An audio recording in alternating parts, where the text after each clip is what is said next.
Okay, here's our morning update for July 8th. Search efforts continue throughout Kerr County. As of 8 a.m. this morning, Central Time, there are 95 deceased. I'm going to kind of break down the numbers for you. On adults, there's 59, unidentified 14. Children, 36, unidentified 13. Camp Mystic currently still has missing 5 campers and 1 counselor. Officials report there are 161 missing people in Kerr County area. Community members are asked not to conduct debris management of their property until directed by law enforcement. There is also a no burn ban in Kerr County at this time till further notice. Let me give you a visual. I know probably all of y'all have been in our community capturing the aftermath of this disaster. But with that said, also take note that Kerr County is 1,100 square miles of beautiful but complex hill country. There are rural areas that may experience extended response times, areas where cell service is spotty, where the area is single-lane bridges and low water crossings. Sometimes evacuations is not the safest. Sometimes it's better to shelter in place. The hill country is not a one-size-fits-all place. First responders from emergency services throughout Kerr County promptly responded to the recent emergency as the situation unfolded. As with other significant events that are emergencies services encounter, this incident will be reviewed. You have my word. When or if necessary, if improvements need to be made, improvements will be made. What I'd like to do right now is kind of give you a breakdown. You know, I believe the latest report I had, we have 2,100 people out here at some capacity on this incident. Okay, as far as Kerr County Sheriff's Office right now, what our office is currently doing, it's an all hands on deck. Everybody we got are out here, but also we have additional 2,000 plus people helping us. But as far as our patrol division, you know, right now they're involved in answering calls. Y'all have to remember, we still got day-to-day calls we have to handle. But they're also involved in different kinds of rescue and recovery efforts. My CID division, Criminal Investigation Division, is assisting with operations at the funeral home. They're also assisting with the identification process. My SOD division, Special Operations Division, is searching through heavy debris with heavy equipment. They're distributing assets with the Texas Game Wardens. They're also involved in recovery operations. Also, they're working with ES special agents on all recovery processes and with the volunteer fire departments. Our communications is overseeing the communication operation liaison with DPS also. Our emergency management, Dub Thomas, is in the EOC Center. Also with my chief, they're both in the EOC Center. At this time, I brought a couple of the guys. I was going to let Captain Jason Waldrop say a few words. Jason has been in the field, hands on deck this whole time. I hadn't been able to get out of here a lot. There's a lot to manage here. He's actually witnessed several things. He's kind of going to give you a few ideas and updates on what's going on in the field, where he's been and what he's been seeing. And then we'll turn it over to Sergeant Jack Lamb. Captain Jason Waldrop. Nope. Go ahead, sir. So this we kind of give you all an update on some of the things that we as the Sheriff Department can do. One particular thing that we have done in order to help assist in locating the missing is we have coordinated a team with a local construction company, the Texas Department of Public Safety, some fire departments from within Kerr County, a fire department from Acuna, Mexico, and we are looking in Texas Department of Public Safety, some fire departments from within Kerr County, a fire department from Acuna, Mexico, and we are looking and searching the deeply impacted flood debris along the river.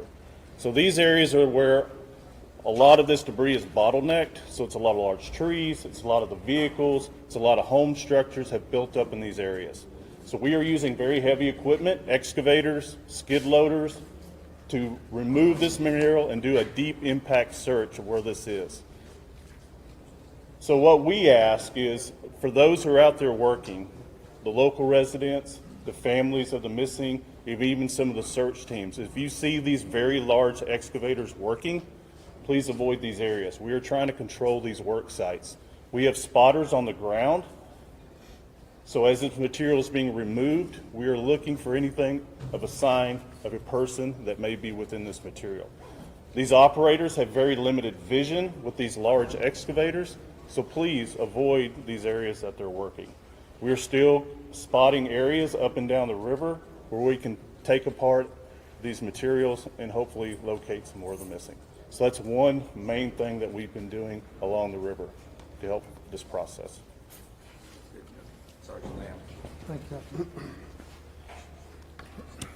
Morning. Jonathan Lamb, Kerrville Police Department.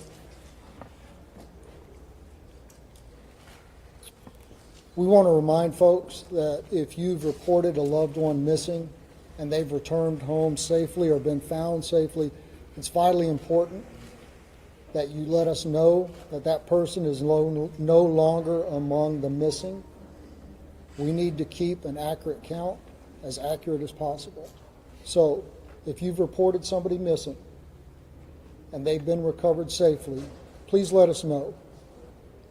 Go to the website kerrvillemissing.dps.texas.gov or call 830-258-1111. And once again, kerrvillemissing.dps.texas.gov, 830-258-1111. We are actively working to ensure that we have an accurate count so that we know who to look for. And now I want to talk to the people here in this community, inside the city limits of Kerrville, people in Kerr County. A few things. We know that folks are beginning to clean up, and we have large debris piles. And we ask them not to use heavy equipment to take down those debris piles until they've been checked by a search party, because it's possible there are victims in that debris pile. And we don't want to disturb that. Please give us a call, our non-emergency numbers at the police department and the sheriff's department, and let us know that you've got a debris pile that needs to be checked before you begin that level of cleanup. Sheriff Letha mentioned the burn ban. That's countywide. We need people to respect that. Do not burn during this time. And we continue to ask people to steer clear of the area and let our first responders work. Again, this operation is ongoing and continuous. Our first responders are trying to get to places to do their jobs. And people coming here from outside the community and people within the community who want to go sightsee and look at the river and see the flood damage, it's making our job very hard. We ask folks to give us room to work. I want to talk a little bit about the events that happened on the morning of July 4th, what the Kerrville Police Department and other first responders were doing in those early morning hours. And I want to start outside of Kerrville, out in Hunt. Now, for those of you who went out there yesterday with the governor, y'all know that Highway 39 crisscrosses the Guadalupe again and again and again. And all of those low water crossings, when they flood, they create islands where you can't get in and you can't get out, trapping people in their homes, trapping people in vehicles. And that's what happened on the morning of July 4th. One of our patrol sergeants lives out there in Hunt, and he got up, he got ready to go to work, and he realized when he hit the intersection of FM 1340 and Highway 39 that he was trapped on an island that was Hunt, Texas. And he saw people, dozens of people, trapped on roofs. He saw people trapped in swift moving water. He gave them encouragement over his public address system in his vehicle. He told them to be strong, that he would get to them as quickly as he could, and to hang on.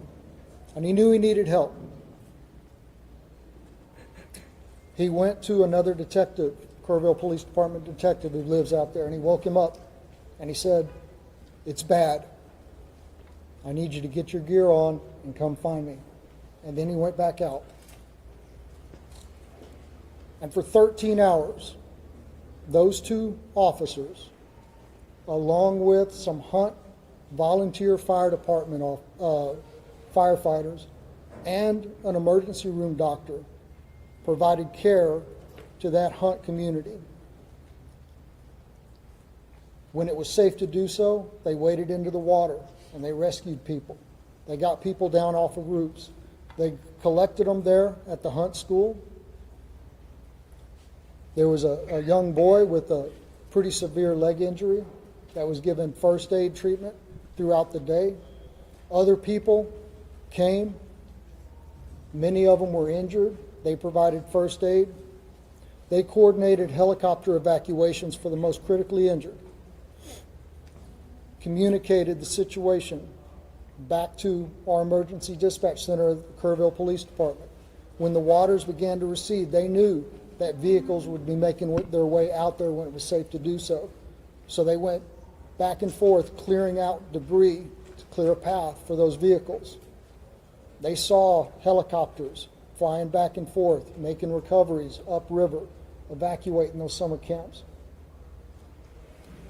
And they were by themselves on that island that was Hunt, Texas, doing what they do, serving, protecting, and helping, until about 5 o'clock in the afternoon, when other emergency workers and high-profile vehicles were able to get out there. And here in town, the early morning hours are still dark. Our officers realized that areas of town that traditionally don't flood were going to flood, and that low-lying areas close to the river were in danger. Our officers spent hours going back and forth. In that first hour,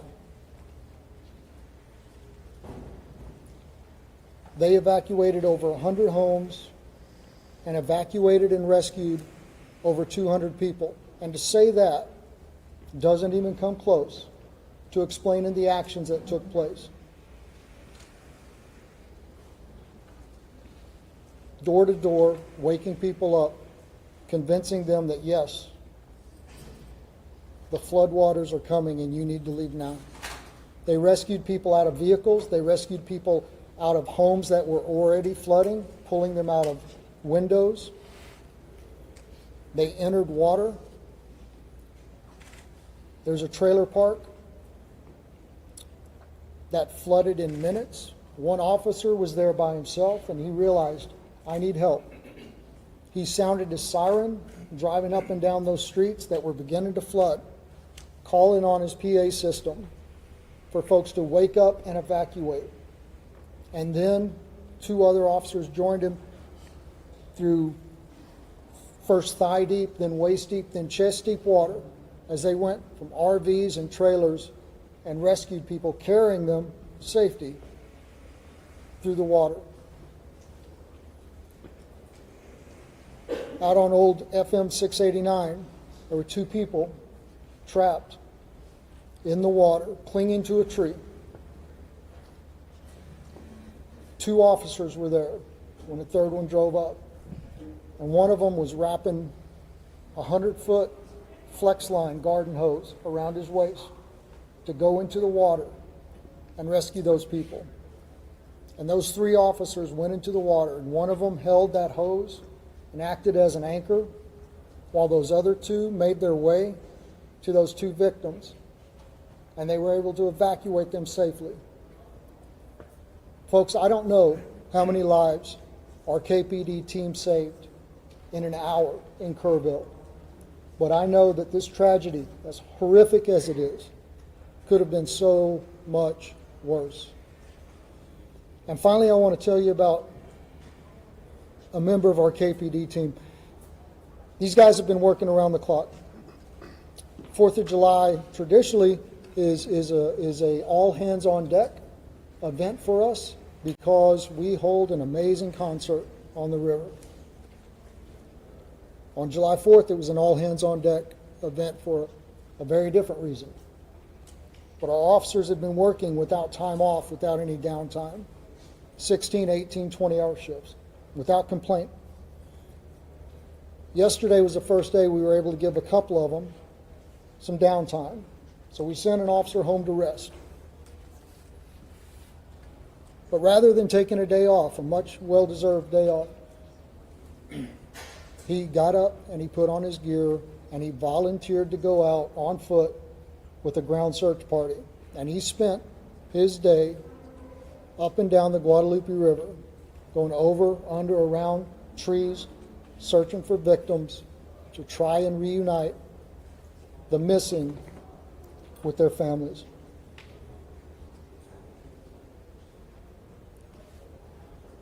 I think that is Texans helping Texans in the greatest sense of the word. That's what community is. And that's what's important right now. I want to continue to thank y'all for helping us spread the messages that need to be spread. Before I open this up for a very few questions, just ask you to please, just ask you to please say your name and who you're with before we do that. Yes, sir, right here. Oh, I'm sorry. The mayor is supposed to speak now. I apologize. Mr. Mayor, I'm sorry. Good morning, everyone. As Jonathan Lamb has said, this is a story of tragedy, but it's also a story of heroes. Captain Walter, thank you for all you've done. Every first responder, thank you for all you have done. The recent numbers reported break my heart. And they break the heart of everyone up here, everyone who's been working since July the 4th. I want you to know, I think it's important for the public to know, I think it's important for the families to know. In that Emergency Operations Center, there's not little silos of departments and agencies. They're working as one team with one goal, to find the missing and bring them home. I'm grateful for every first responder, every helper in every field. Those who are feeding the hungry, those who are providing shelter to people who have no home, those who are providing clothing, who no longer have a wardrobe. I'm also grateful for the generosity of the world. Two companies that are hometown companies that started in Kerrville, Texas, announced today and yesterday that they will be donating to the relief effort. Everyone in Kerrville is proud of HEB and James Avery Artisan Jewelry. Had a different name for so long, I'm sorry. Those two companies started here. Their heart is here. We are committed to helping others. After you all go home or go to the next story, we will still be here. We live here.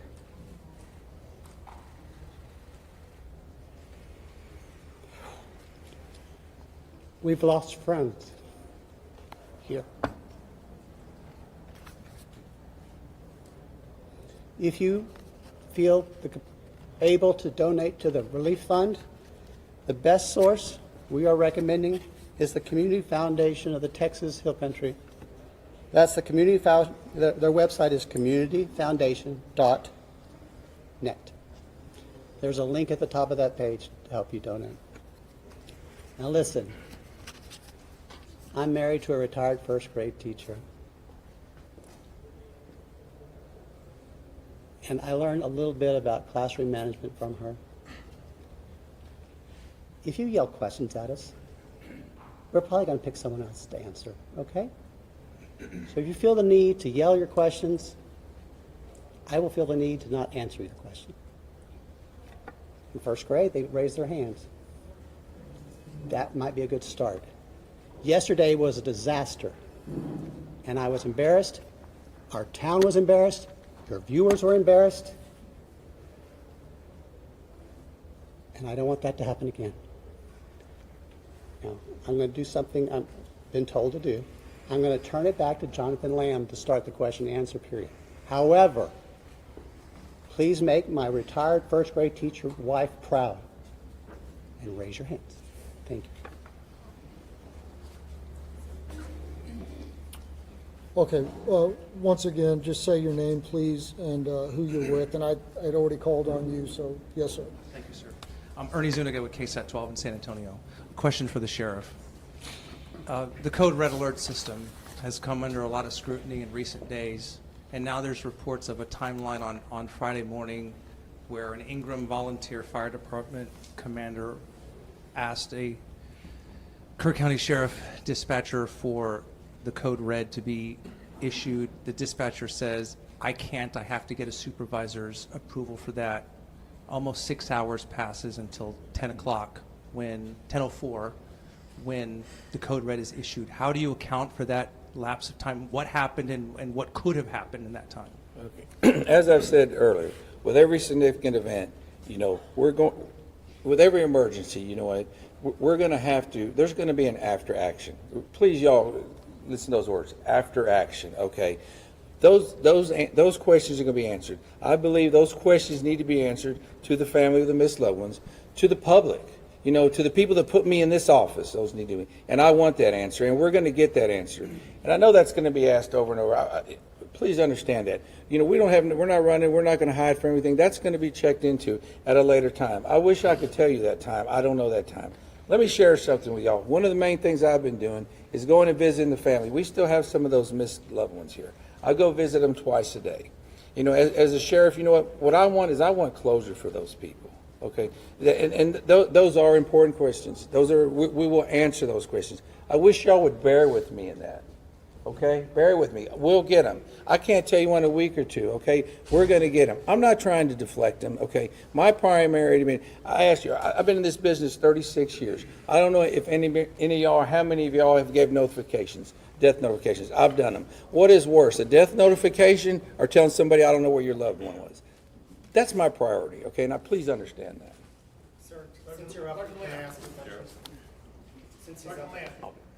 Sergeant Lamb. Tammy from the Hill Country Community Journal.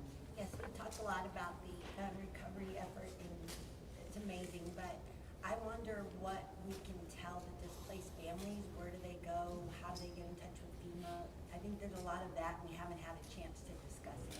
Right, so unfortunately, I don't have the FEMA number. I know there is a FEMA hotline specifically for this, and I don't have it at my fingertips, and I apologize for that. We are pushing out the recovery information through our social media posts. The First United Methodist Church, 321 Thompson Drive, is still the shelter operation for displaced persons through this disaster. They are fully equipped and still accepting folks. Sergeant Lamb. Yes, sir. Louis Amastor from the Kerr County League. Yeah. Sergeant Lamb, yesterday the governor's office said there was 161 missing. Is that a Kerr County number, or is that a roll-up number?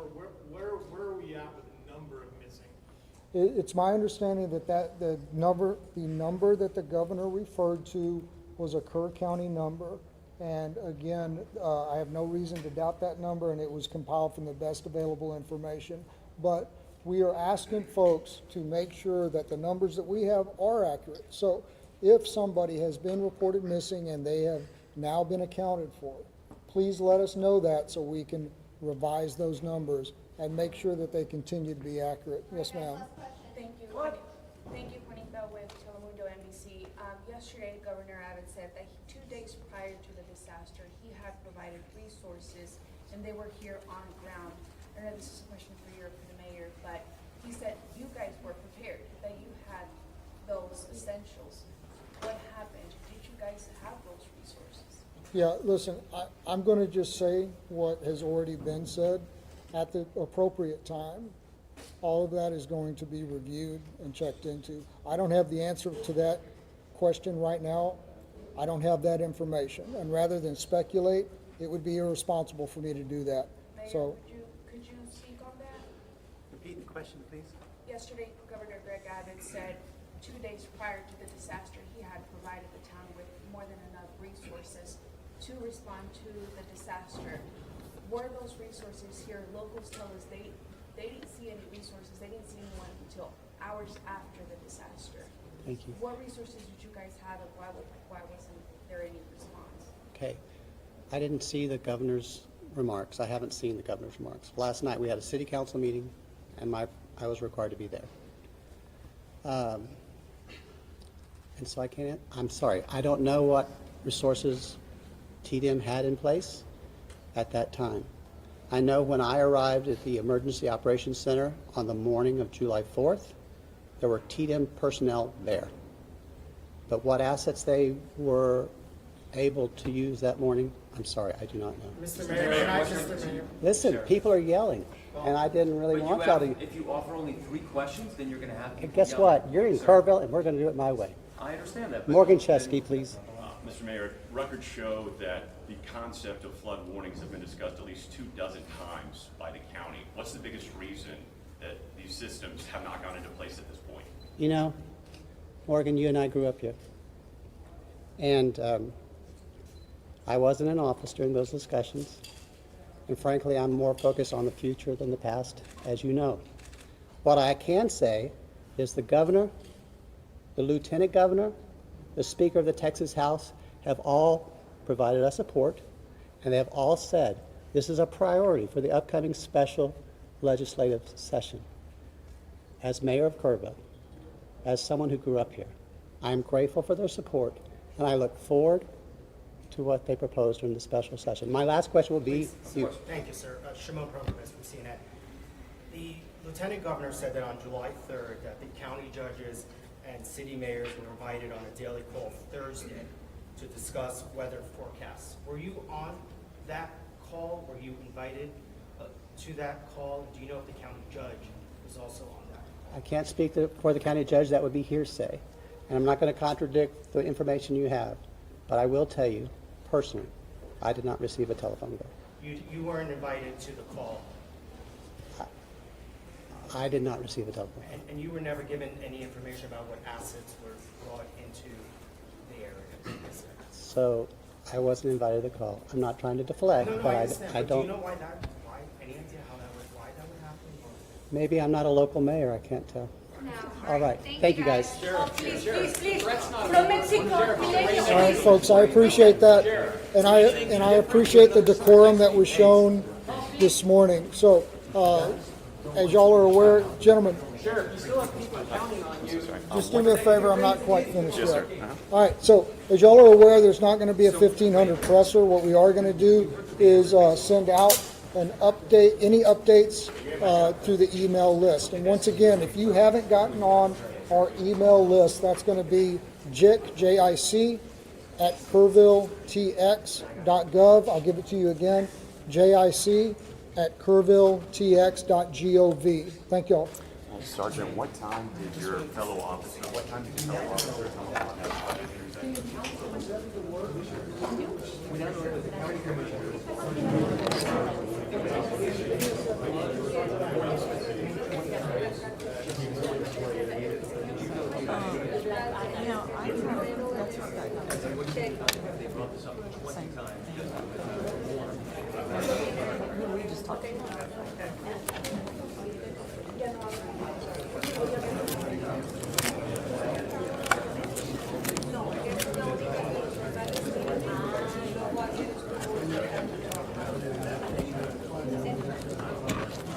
So much for that.